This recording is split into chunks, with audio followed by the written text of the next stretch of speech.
Bonjour mesdames et messieurs, bienvenue dans ce 6h30. Commençons ce journal par cette bonne nouvelle pour les automobilistes qui pratiquent l'axe Yamoussoukro-Daloa. Des travaux vont être engagés pour la réhabilitation de la voie. Le Premier ministre Amadou Gon Coulibaly a donné ce samedi le coup d'envoi des travaux qui à coup sûr redonneront de bien meilleurs visages à l'axe Yamoussoukro-Daloa. Alexis Ouedraogo. Daloa, ce samedi, le corridor d'Abidjan près du village de Sapia refuse du monde. À l'entrée du site, la foule afflue. Quand on monte dans un véhicule comme ça, tout est poussière. Tu ne peux même pas porter un tricot blanc pour voyager. Tu ne peux pas. Pour quitter Daloa, arriver à Yamoussoukro, on fait souvent 2-3 heures de temps. C'est vrai qu'il y a des problèmes liés à l'état du matériel, des problèmes liés à l'environnement. Mais les vrais problèmes sont liés aux infrastructures routières. Donc lorsque le gouvernement s'engage et prend en compte cette histoire de renouvellement ou de réhabilitation des routes qui devient une priorité gouvernementale, il va sans dire que les retombées sur le secteur du transport seront beaucoup positives. Des heureux, mais aussi des sceptiques. On a appris que le ministre vient pour déterrer nos hommes qui sont sur la route là. C'est pourquoi on est là matin, on va écouter ce qu'ils vont nous dire.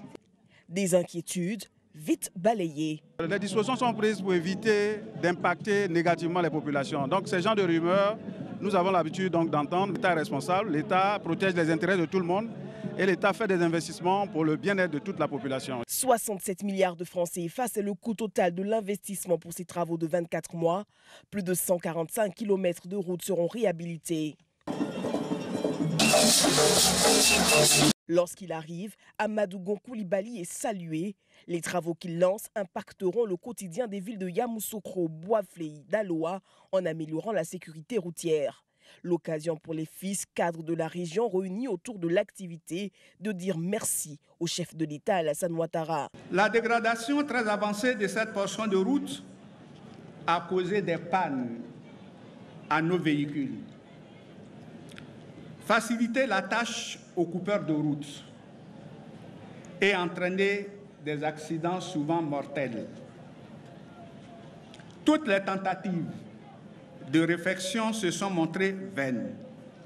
Aujourd'hui, Alassane Ouattara, président de la République de Côte d'Ivoire, nous dit, et je cite, « Frères et sœurs, l'épreuve prend fin aujourd'hui, l'avenir vous sourit ». Entièrement financé par l'État de Côte d'Ivoire et placé sous le contrôle du Bénin, le lancement des travaux est l'occasion pour le ministre des Infrastructures d'inviter les travailleurs à la responsabilité. Les importants efforts que fait le gouvernement pour financer ces travaux, malgré les tensions perceptibles sur la trésorerie de l'État, commandent que ceux-ci soient réalisés avec le meilleur soin. Comme je l'ai déjà indiqué ailleurs, j'y veillerai attentivement sans faiblir.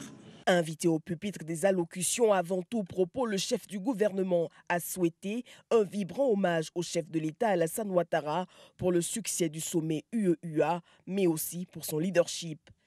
Ce sommet fait notre fierté en consolidant la place de notre pays dans le monde et a achevé de montrer que notre pays, la Côte d'Ivoire, est un grand pays et un pays qui est respecté. Tout cela, nous le devons à un homme dont le charisme et le leadership rejaillissent sur notre pays avec les résultats que nous connaissons au plan économique et qui forcent l'admiration du monde entier.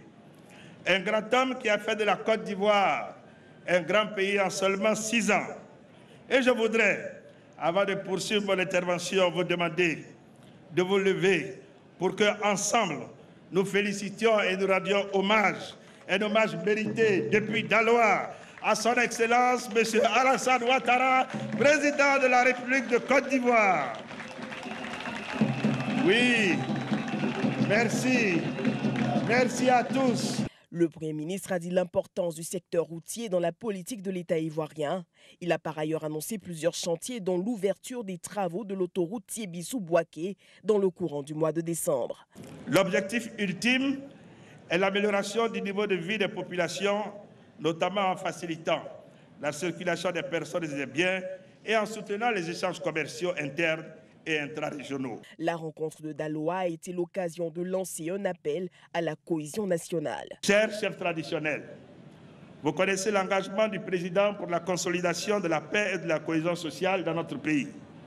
Au nom de cet engagement, beaucoup d'efforts ont été faits. Il nous faut maintenant tenir un langage de paix et de cohésion pour éviter que des gens ne manipulent nos enfants pour les conduire dans des aventures. Le chef de l'État vous a confié une partie de ce travail de consolidation de la paix et de la cohésion sociale. Pour vous rendre fort, il a même doté le roi et chef traditionnel de Côte d'Ivoire d'une institution.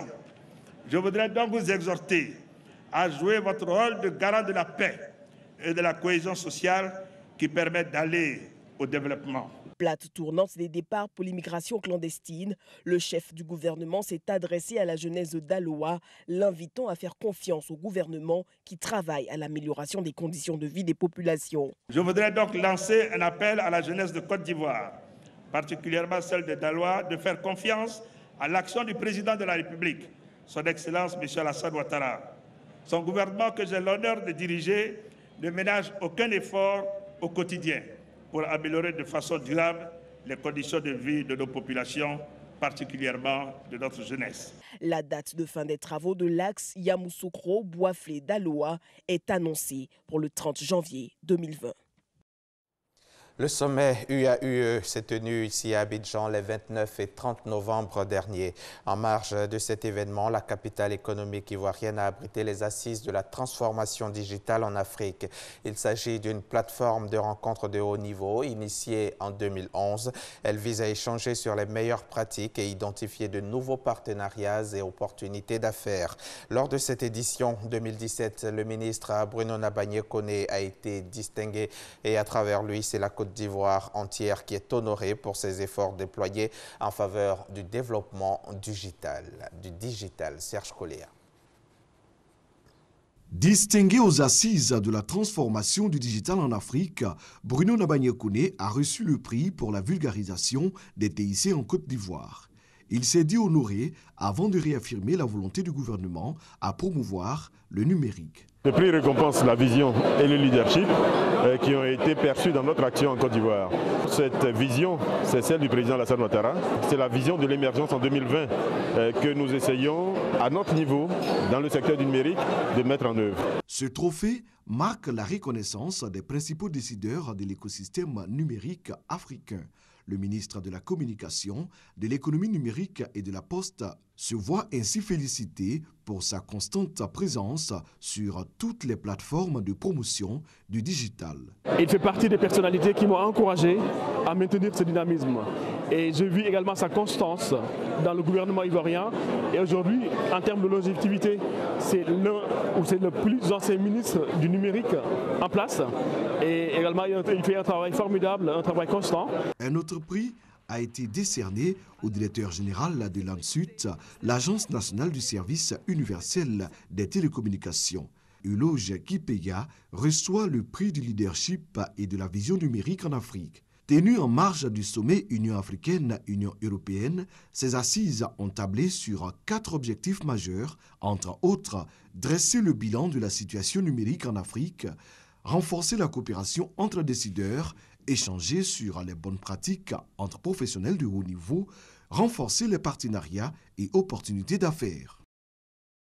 La Côte d'Ivoire se prépare pour ICASA 2017, la conférence internationale sur le sida et les infections sexuellement transmissibles en Afrique. Le démarrage est prévu pour lundi prochain, 4 décembre. Après 1997, date de la dernière organisation d'ICASA en Côte d'Ivoire, quels autres défis pour le pays en 2017? Quels ont été les acteurs clés dans l'organisation d'il y a 20 ans et quelles seront les retombées pour le pays après cette édition? David Soyo et Franck Quadio. C'est en 1990, en République démocratique du Congo, dans l'ex-Zaïre, que s'est tenue pour la toute première fois la conférence internationale sur le sida et les infections sexuellement transmissibles, ICASA.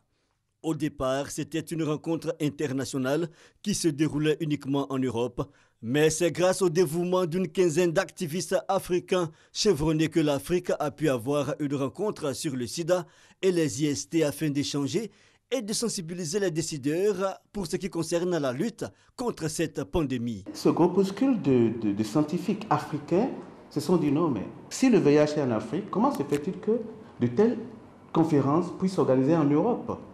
Donc, notamment le professeur Mboup, qui se sont retrouvés, qui se sont dit non, on ne peut plus continuer à tenir ces conférences-là en Europe.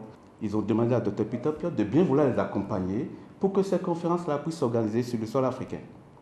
C'est ainsi qu'en 1990, la première conférence fut organisée au Zaïre. Ce rendez-vous international favorise également des retombées économiques et socioculturelles pour les pays organisateurs. ICASA n'est pas seulement pour la lutte contre le VIH, mais c'est aussi un outil d'accompagnement dans le développement économique de chaque pays. D'abord, le budget seul de la conférence est plus de 4 millions de dollars. Et ces 4 millions de dollars, ça entre en ligne de compte, ça vient ici. Vous avez 6 000 personnes qui vont loger dans les hôtels. Alors nous vous parlons, les hôtels sont pris d'assaut, tous les hôtels à Abidjan sont pleins.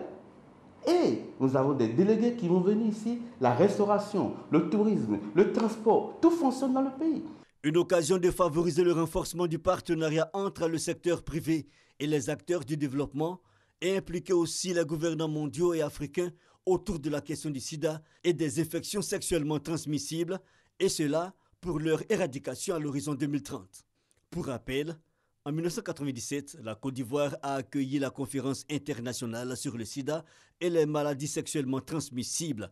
C'est d'ailleurs cette rencontre qui a marqué le point de départ de l'extension à l'accès aux traitements antirétroviraux en présence des ex-présidents ivoiriens Henri Konan Bédié, du Burkinabé Blaise Compaoré et du Français Jacques Chirac.